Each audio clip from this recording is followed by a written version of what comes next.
Esse vídeo eu vou tentar fazer um vídeo mais curto a respeito das cotas raciais, né? O tema, eu acho que um dos temas mais polêmicos, né? Porque sempre envolve insultos, pessoas falando, mas nossa, você é contra, você é um racista, não sei o quê, você não quer que as pessoas, que a exploração do passado, que seja paga por todo o que eles sofreram, não sei o quê, que você é mau, você é maligno.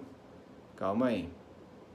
Tem uma coisa muito interessante a respeito desse assunto que eu vou comentar e que não é muito falado, quase não é falado, que é a respeito dos testes de DNA de ancestralidade, né?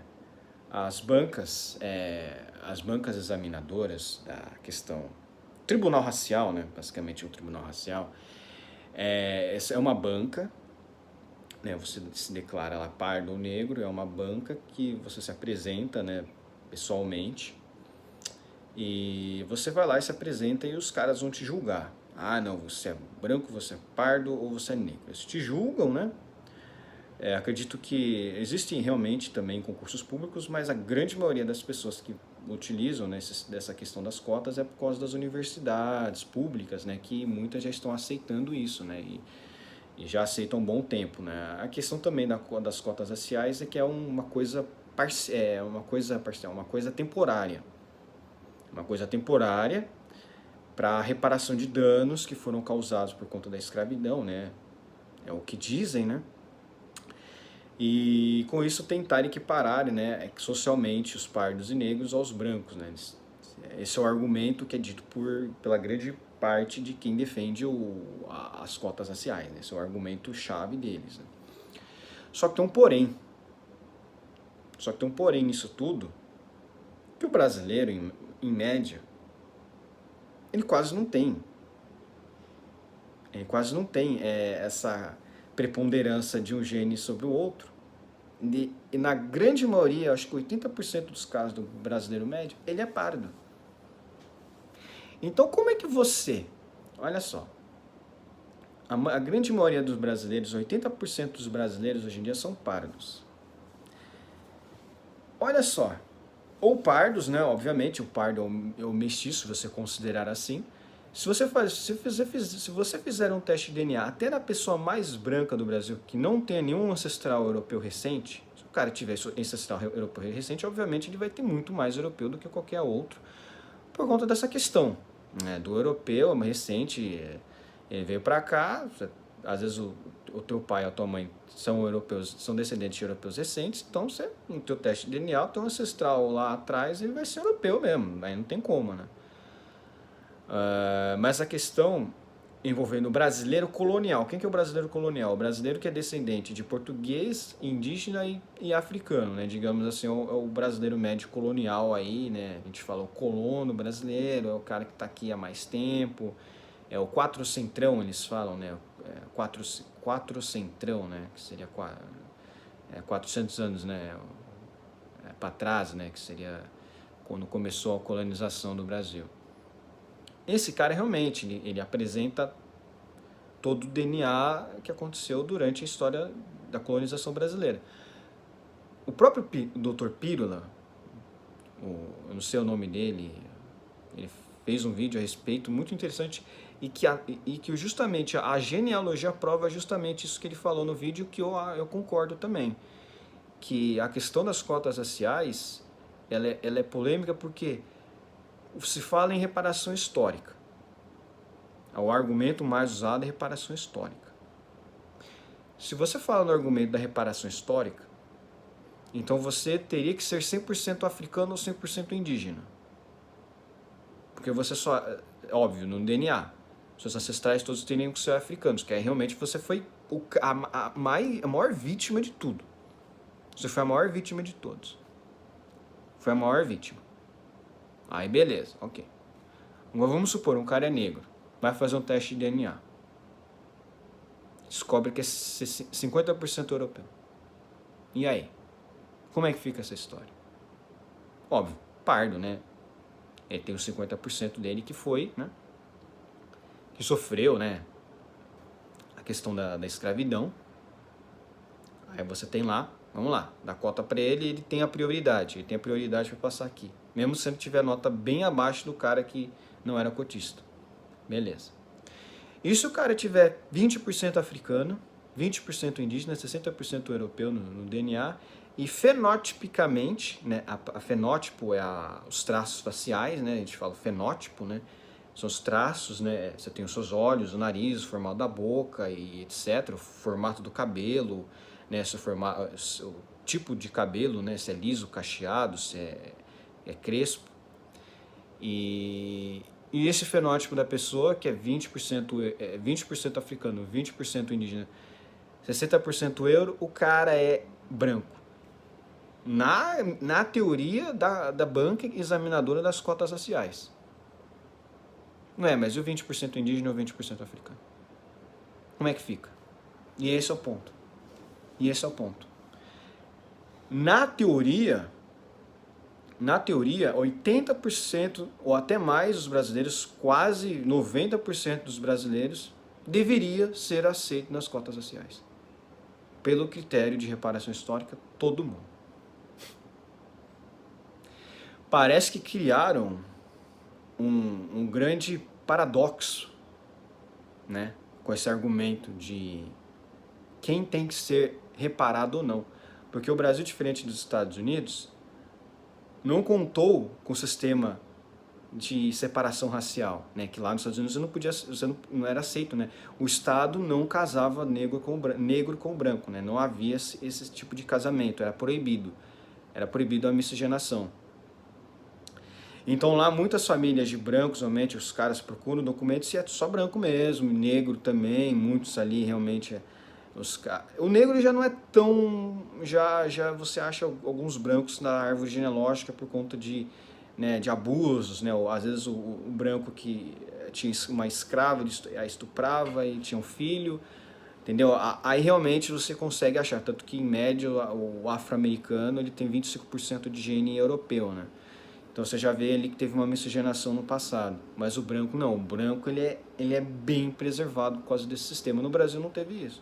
Apesar de alguns ali realmente terem preservado suas famílias, é verdade, eles preservaram, sim, existem colonos, que você acha nisso, meia dúzia, mas você vai achar. A grande maioria, 80 a 90% dos brasileiros médios, tem DNA ou indígena ou africano. Obviamente, o cara que tem 95% de gene europeu, 3% indígena, 2% africano, esse cara, obviamente, ele não, o cara não tem que ser reparado historicamente, né? Mais de 90% europeu, o cara é branco mesmo, geneticamente, óbvio. Agora, o cara, como esse do exemplo, 60% euro, 20% africano, 20% indígena. Como é que você não vai reparar um cara desse?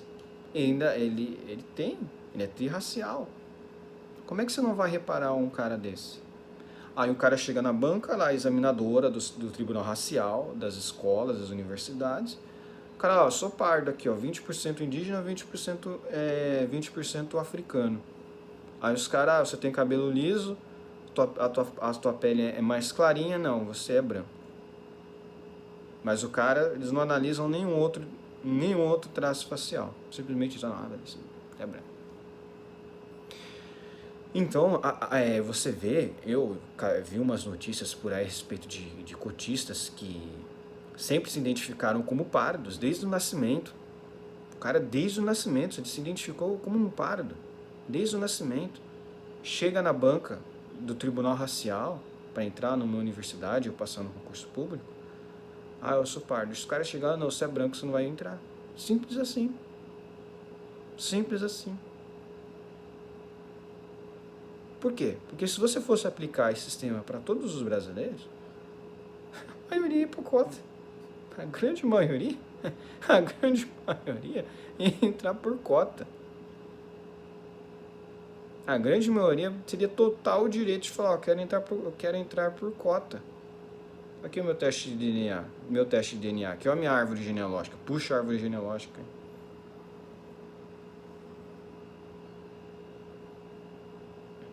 Como é que se resolve essa questão? Quando a grande maioria da população é misturada. quando a grande maioria da população é misturada. E isso o Dr. Pílula, ele falou no vídeo dele. Eu não concordo praticamente em muitas coisas que ele fala. Esquerda, obviamente, ele fala uns absurdos politicamente. Mas é um argumento praticamente que é o que deveria ser defendido. Como é que você se deve e como é que você se deve?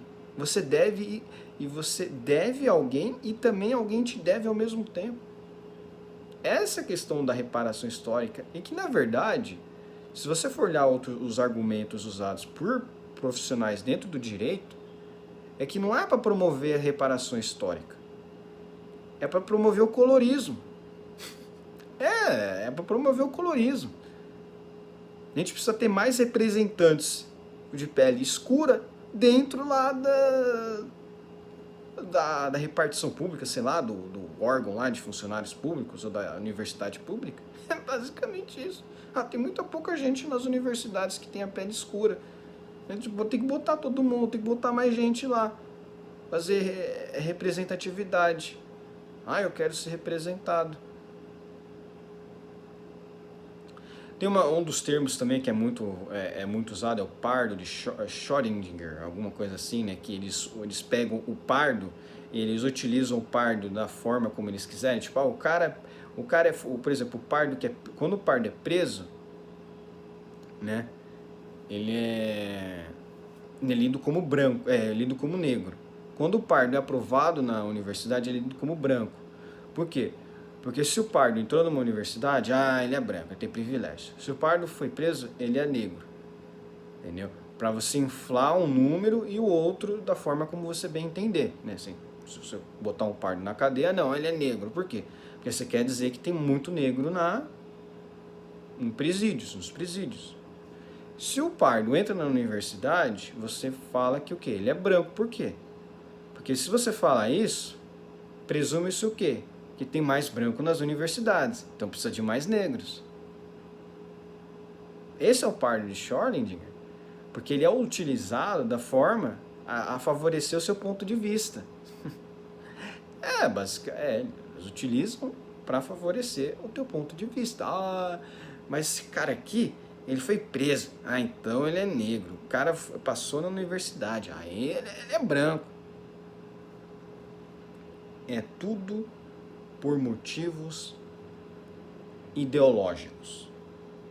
As cotas raciais não só são injustas, como no Brasil não faz o menor sentido. Ações afirmativas já por si só são injustas, porque você está priorizando uma pessoa que não, que em tese não é tão boa profissionalmente em relação a outras, simplesmente pela sua condição física, racial e tal, etc. Então você acaba, por exemplo, criando, vamos supor, o cara ele é servidor público, ele passa por cota. Às vezes o cara chega lá e faz um péssimo serviço, que o outro cara que não entrou poderia ter feito um serviço muito, muito melhor. Então tem esse aspecto também, porque serviço público é profissão. Serviço público é profissão, obviamente. Então envolve a nós, o consumidor desse serviço. Então, essa questão do DNA brasileiro mas é muito pertinente. Essa questão do DNA brasileiro é muito pertinente, porque qualquer um poderia chegar lá, que mostra o seu teste de DNA, ele chega lá, aqui ó, eu sou pardo. E aí, vai negar como?